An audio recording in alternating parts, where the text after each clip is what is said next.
Scaling a business. It sounds exciting, right, listeners? Bigger teams, bigger revenue, bigger impact.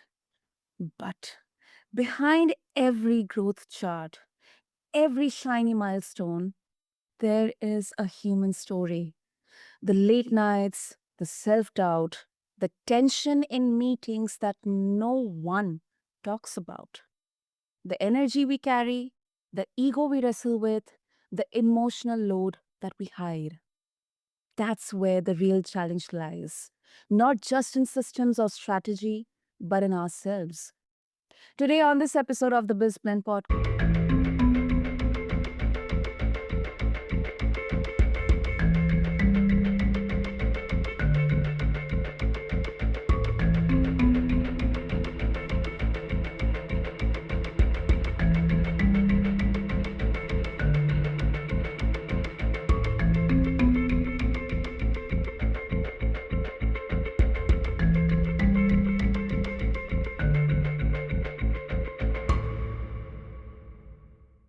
with your host, Sana. Listeners, we are diving into that very side, human side of scaling.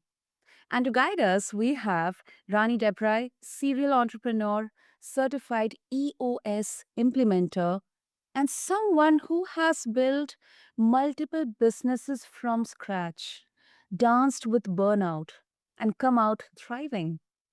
She's got an uncanny ability to hear what's not being said, to read a room, and to help leadership teams get unstuck, aligned, and energized.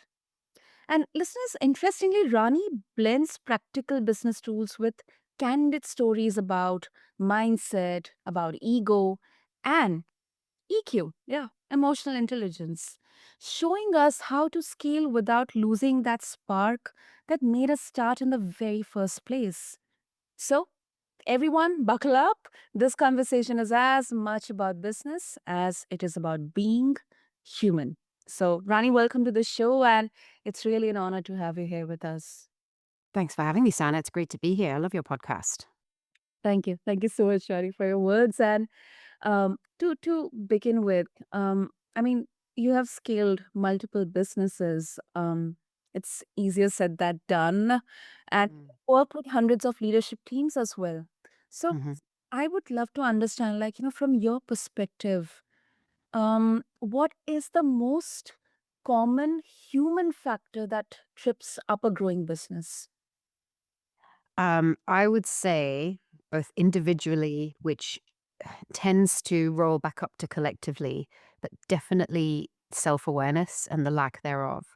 So if people aren't aware of and aren't open minded as well to being able to be willing to change, if they're not aware of themselves, if they're not aware of their own limitations, their own mindset, and if they're not open minded to be able to change it, they can't grow, and then your business can't grow because you can only grow to the degree that you can break through your own ceilings. And then if that happens in a team, one of two things will happen. Either you'll have one person who's just blocked, or you'll have a whole team who are collectively burying their heads in the sand like ostriches and not willing to just put in the little bit of effort it takes to change to break through whatever ceiling they've hit in their business. So I feel like if I could shake any of my teams, if I could meet any of the people that I work with and shake them by the shoulders and say, "Hey, listen, see what look in the mirror. Look in the mirror, and if you're stuck in your business, it means you're stuck in yourself." Wow. I think that's a very interesting perspective because normally, whenever we imagine an entrepreneur stuck or having that flat line in the growth or scaling of a business, we always tend to think that he or she will go back to the boardroom, look at the metrics, and it's kind of a number oriented approach that they look at to kind of understand the root cause of the problem. But I think what you are mentioning is something very, very human. And was there any moment, Rani, or any particular misstep early on that taught you this lesson the hard way? Oh my God, there's probably loads. I think I remember really early on, learning that I couldn't scale my first business. I couldn't get past 1, 2, 3 people Okay. until I learned to trust and let go. And I mean, there's all sorts of different layers you can go with that, because if you really go really deep, you have to look at where do your trust issues come from. Why would you need control? Is it about control or is it about trust? What is it about? But I learned early on that when I hit my first ceiling, I mean, the first natural ceiling any of us hit when we're growing our businesses, if we go from, whether we're going from corporate employment to self employment, or moving from self employment to, U plus one, it doesn't really matter. At the end of the day, the first ceiling anyone's going to hit is the ceiling of time. And in order to break through that ceiling, you need to learn how to delegate, and you need to learn how to build a team around you. And crucially, stay in your lane. I mean, we're not all good at everything. The self-awareness is around, what am I good at? What do I truly love to do? And how can I truly serve and be of value to the world? And stick to it, and then hire the best people in all the other things. Put them around you, but stay in your lane and stop trying to, micromanage and take people over. And for me, I think my early lessons were around that, because um, and ironically enough, the first business I started properly was a virtual assistant business. So, I mean, I think sometimes you keep meeting the same person until you learn the lesson, right? So I think you keep meeting the same business until you learn the lesson. So I really quickly have to start eating my own advice. I had to really start listening to myself and say, well, what would I tell my clients? I also have to tell myself, get out of your own way. Yeah. I love that line, stay in your lane. I really love that one. Uh, and I think um, this is really, really crucial because, and as an entrepreneur, as founders, rejection and failures, they are um, inevitable. And some founders, they really see failure as weakness. Um, but I think what you are saying, you know, we have to look at it as more of a pivot point, as lessons for growth. And that direct Yeah. translates into the growth of our company or whatever we are doing, trying to build. hmm I completely agree. I feel like when you receive any kind of feedback, whether it be good, bad, or ugly, you have to be willing to listen to it and equally not take it personally. I think that when you're an entrepreneur, I believe that entrepreneurship is not about the I, it's about the we, and it's about being of service. So many people will start and then fail in starting their businesses and getting their businesses off the ground, because what they're thinking about is how much money can I make, rather than how many people can I serve. But when you're thinking about serving people, it's about becoming the best version of yourself and creating the best possible value. And when you're thinking about doing that, I think it's really important to be willing to change and be willing to listen to feedback. And if you take that feedback and make it personal and make it about yourself, then you're just living in a place of being fairly egoic. But if you take the feedback and choose to use it to improve, change for the better, or really serve better, I think it can be pivotal. And it can serve as an inflection point in any journey of life, not just business. Exactly, exactly. And also coming to the another aspect of your life, burnout. I think especially in the world of startups and entrepreneurship and being a founder, I think it's a silent epidemic in here. So, how do you help leaders recognize the early signs in themselves, or maybe even make them aware about it, and also their teams, before it becomes a full blown crisis? Yeah, I think it's funny because I feel like burnout is sometimes a self-fulfilling prophecy. The harder you work, the more burned out you get. But the more burned out you get, the harder you work. Um, and a pattern that I see quite frequently is that people get burned out because they're on the wrong wheel. They're on the wrong hamster wheel, solving the wrong problem. A lot of leadership teams that I work with and individual entrepreneurs that I work with, what they tend to do is they kind of circle the airport of symptoms rather than landing the plane at the root cause, because the root cause of the issue usually requires a difficult conversation or a thorny, you know, situation that you need to figure out, or maybe there's resources or whatever it is, right? And it's being willing to address 36 hours of pain for a lifetime of peace, or just be constantly living with all the symptoms, because you want to avoid that 36 hours of pain. And I think that you get burned out when you're chasing the wrong things. And then when you're chasing the wrong things, you don't feel as passionate, and you don't feel as energized. And so then you're going to work harder because you feel that you are working, but I always say, how you asked, how do I help leaders? I just always remind them, what's the why? What's the purpose behind all of this? What is the reason that you're doing this? And how do you, does the thing that you're doing today really move the needle on your bigger purpose, your bigger reason? And if it doesn't, then change what we're doing, because then you won't get burned out. I also think that there's some very practical tips that we have to be aware of, and it's back down to this self awareness thing. And actually, just before we started recording this, Anna, you and I were talking about it in terms of, working long hours and all of that kind of culture, that hustle culture. And I think it's a fruitless endeavor, because I think as human beings, again, the ceiling that we bump into is time, but we have to be very self aware of how we're hardwired. Are we a morning person, or are we an evening person? Do we like to be with people, or do we need time by ourselves? And whatever it is, it's okay. We have to embrace it and then arrange our work and our life around it. Because when you do that, you provide higher quality output in exchange for your input. You get, an outsized return for your input. But if what you're doing is showing up and just, you mentioned about going by the metrics. When people Mhm. are chasing metrics rather than meaning, of course you're going to get burned out because it means nothing. So I think it's about connecting to your bigger why, being very self-aware, plus understanding, how do you measure what done looks like? When is enough enough? When are you actually hitting the goals that you need to hit, that are serving that bigger purpose?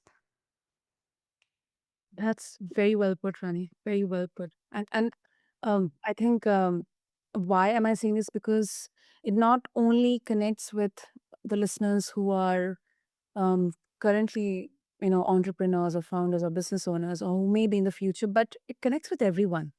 Everyone. Course. I have personally faced, encountered situations, moments in my life, when I was working super, super hard, but I couldn't understand, why am I doing this? Couldn't find the meaning. And that eventually, physically translated into burnout. And I didn't even realize it. So, Yeah. And the thing is, I think if you do what you love, there's that whole thing that if you find something that you love doing and you'll never work a day in your life. I mean, yes, that's true on a very high level. But the inverse is also true. If you find yourself burning out, there's a signal. I mean, stress is a signal. Burnout is a signal. You have to pay attention to the signal and instead ignore the noise. If you listen for the signal of what is your burnout telling you, what is it telling you about your business? And I've seen it, and this happened to me as well, and I've seen it with so many entrepreneurs that when you get so stuck in the detail and the weeds of your business, and you don't take the time to take a clarity break, and you don't, hover out 30,000 feet on a fairly regular basis, what happens is you actually start to resent that time you're putting in, because it's time that's taking away maybe from you, from your family. You start to have all these, none of the freedoms that you were seeking when you went down the path of entrepreneurship are coming true. Instead, it's feeling more and more locked in. And then you start to resent the source of that, which is your business. And when you can't take distance and when you can't take a break, you fail to see the value that you've built up in your business. And instead, you begin to attribute every negative feeling and every item of burnout, it's the fault of the business. Actually, to my mind, I think it's the fault of not taking enough space and seeing what's really going on, seeing the wood from the trees. mm, true. That is so true. That is so true. And it's definitely, it's a cascading effect. It's a cascading effect. And um I also think that, it once again goes back to what we discussed initially, staying in our lane. As Yeah. a founder, as an entrepreneur, um, we kind of, have this hesitation to surrender or let some things go, out of our hand, out of our control, deliberating, delegating, or putting systems in place, people, who are expert in doing that, in place. So I think this beautifully goes back to, what we started the discussion with. Mhm. It does. And I do think there's you asked how do I help leaders? One of the other things I'll say quite a lot, and I say it to my own team, is just this really simple sentence, which is who, not how. Most people, um, they kind of back themselves. They paint themselves into a corner of thinking, okay, well, here's my never-ending to-do list. Here's all the stuff I need to get done in my business. How on earth am I going to get this done? And they try and think that throwing more time at the problem, um, throwing, maybe some money at whatever it is, putting a new system in place. Let's buy a new CRM, or let's, figure out a new to-do list system, or let's start a new Notion wiki. All of those things are going to help. Actually, the quickest thing that helps is thinking, okay, rather than how can I squeeze this into my already limited time and energy, why don't I look for the right who? Because the thing that you hate is for sure someone else on the planet loves. So let's find the who. Who can do the thing that I am not great at doing? And what's the thing that keeps me in my absolute joy, the stuff that I love to do, the stuff that I'm naturally good at executing on? How do I just stay living there and find the who to fix everything else? Yeah. Yeah. And, we also had mentioned the word energy, even Yeah.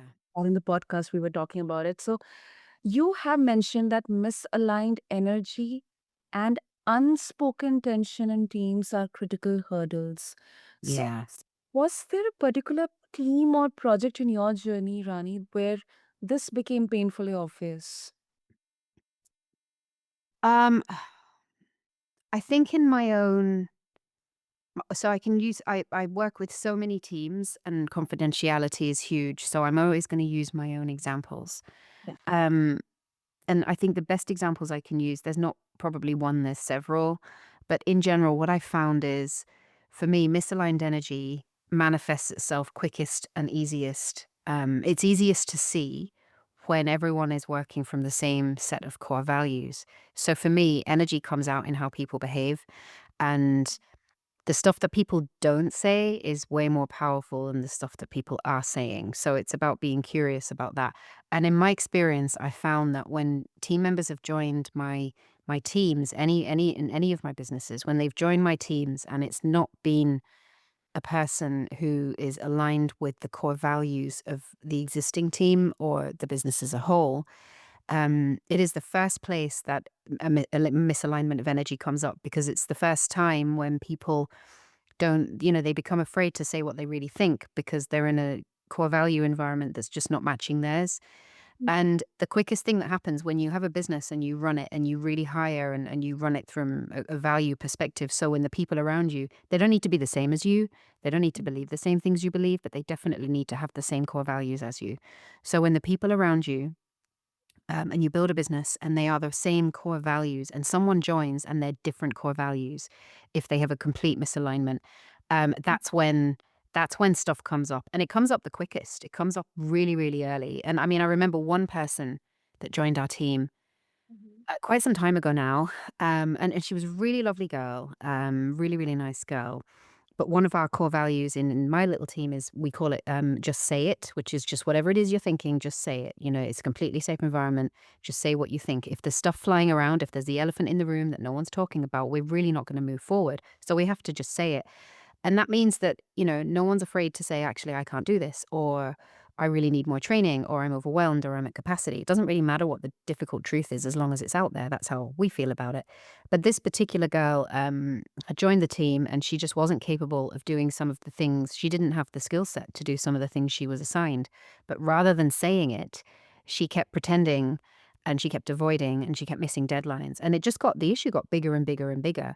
And it got much bigger than it needed to be because the irony was that if she had just said it in the first place, if she had followed that core value and if that was truly within her, then we could have given her the training and the skills and she would have still been on the team. But as it was, she had to leave because she created an environment that was just full of, there was a lack of trust. No one had any faith in anything she was saying. And if we didn't catch it quickly, what would have happened is her lack of adherence to our core values, because it wasn't her fault. She wasn't a bad person, but it just wasn't in her. It would have infected the rest of the team. And we caught it before it did, but that's because we're overt about our core values. We call it out every single day. And so I think that if you if you have a core values aligned team, the best way to avoid a misalignment of energy and avoid any hurdles that come up is to make sure that you're living and breathing the core values every single day. I think that's a very tricky, space to navigate, Rani. Yeah. The confrontation, um, because once again, it's a new team or maybe a fairly young team. So sometimes it can, words can really create a lot of misunderstanding. It So, can, but it's interesting that you, and I hear this a lot actually. It's interesting that you use the word confrontation because I hear that a lot. I hear actually a lot of my teens will say to me, this it feels confrontational. And I'm really, really quick to call it out. Actually, it's confrontational if you confront the person. But if we all just calm down and take a step back, and it goes back to being of service, what is it we're here to do and why? Why does this business exist? Why are we pursuing this course of action? Why did we sign up for this life? Um, mm, well, if the issue is the issue rather than the person, then it's just all the emotional charge and all of the negative energy leaves it because we're not attacking people. Like I said, this one in this example I gave, that girl was just a perfectly lovely girl. And if all she had done was say, I don't know if I can do this, I didn't see it as being confrontational. So I think a lot of mistakes teams make is that they confuse the issue with the human, and they're two separate things. And we have to be very clear about that because we all deserve kindness and compassion. And not everyone is perfect. We're all, no one's invincible, no one's infallible. We have to, we have to accept our flaws because we're human. And then we have to be able to just say what's up and not see it as a confrontational conversation. exactly, exactly. Oh, that really hits hard. That really hits hard, Rani. Um, and um, now you're also talking about scaling and growth, but you have Mm. also successfully exited businesses. Uh, Yeah. it's kind of, a full journey here, which starts with the growth and then exploring the very human side of the scaling and growth, where a founder specifically, um, it starts with the founder. So you have had also like hilarious fails along the way, right? So looking back, I'm really curious to know, like, which fail taught you the most about yourself as a leader, as a human? My God. Wow. There is so many.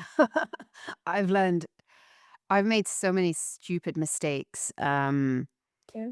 Which failure taught me the most? Mm, I think Mhm. sorry, go ahead.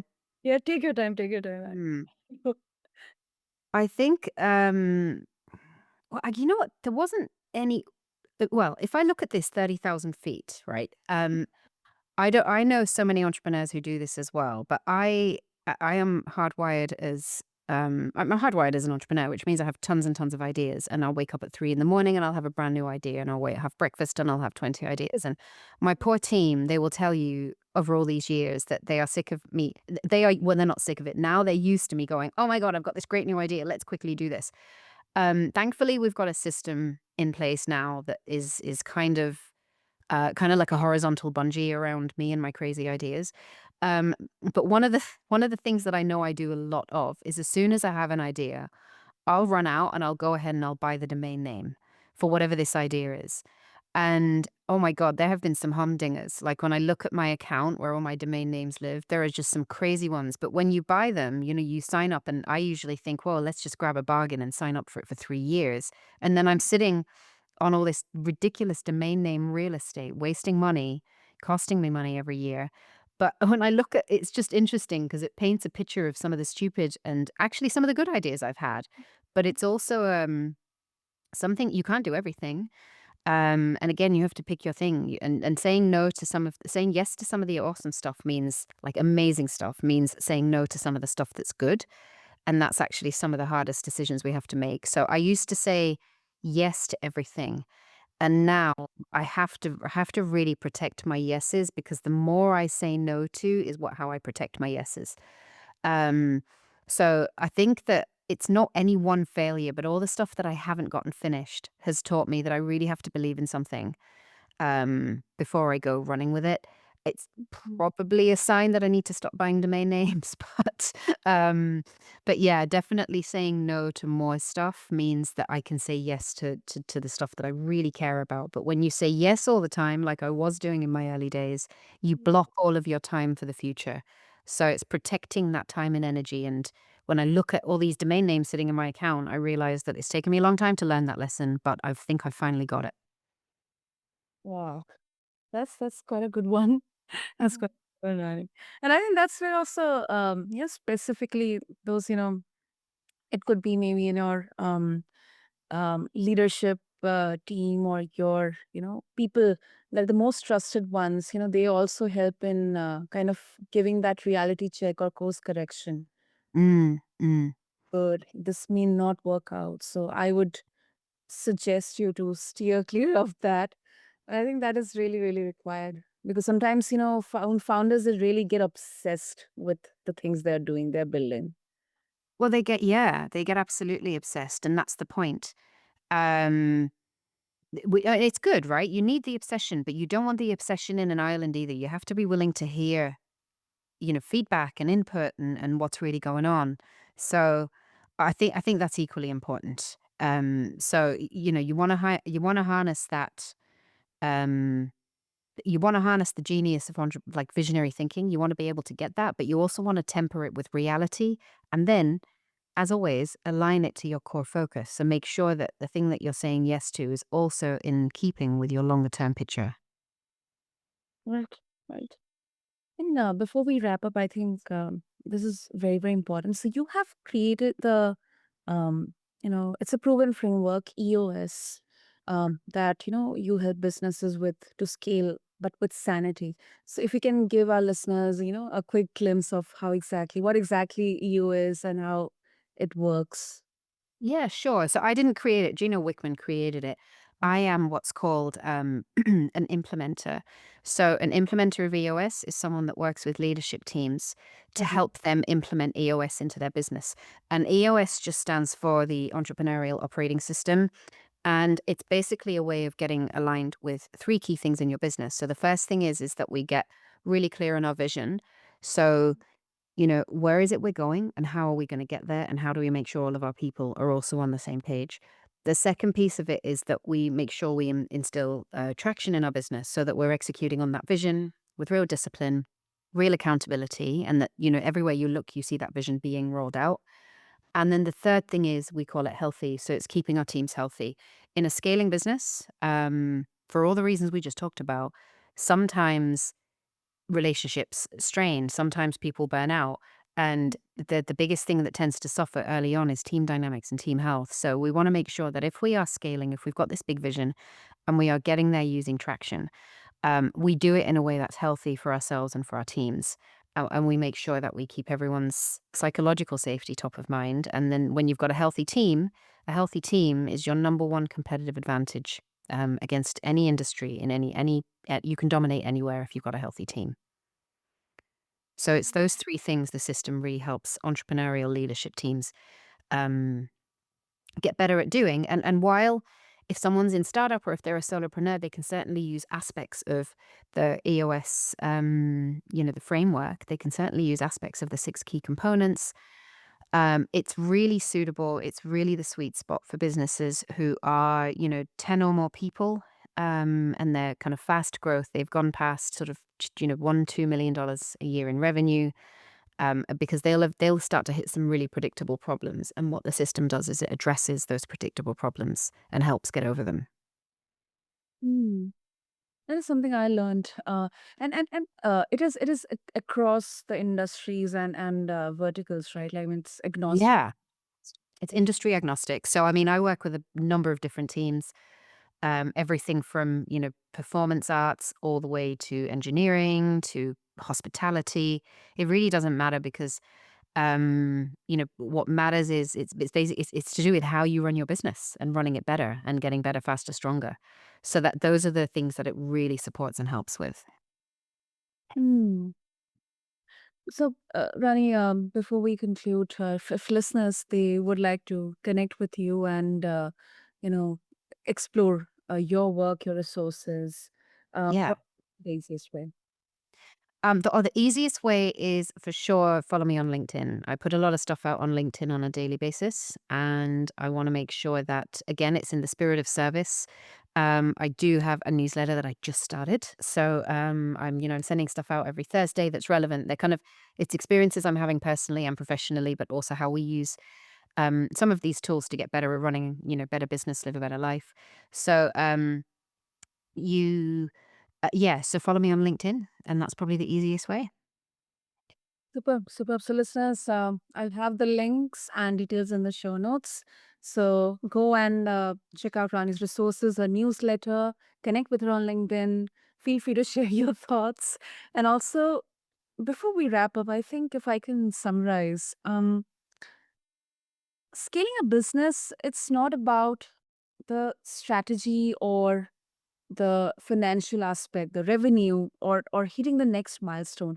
I think what we explored today through Rani's insights and her journey, it's about the human side. It's about how we carry our energy, how we navigate ego, and how we care for our emotional well-being while we grow. So thank you so much, Rani. This was really, really a much needed conversation. Well, a real pleasure. Thank you for having me. Listeners, until next time, subscribe to BizBlend Podcast. Leave us a review. Share this episode with your fellow founder friends, or for with your friends and family and anyone. And also, if you take one thing from today, I think it should be scaling sustainably isn't about losing yourself. It is about showing up fully, honestly, and humanly. Until next time, thank you so much for tuning in. And this has been your host, Sana.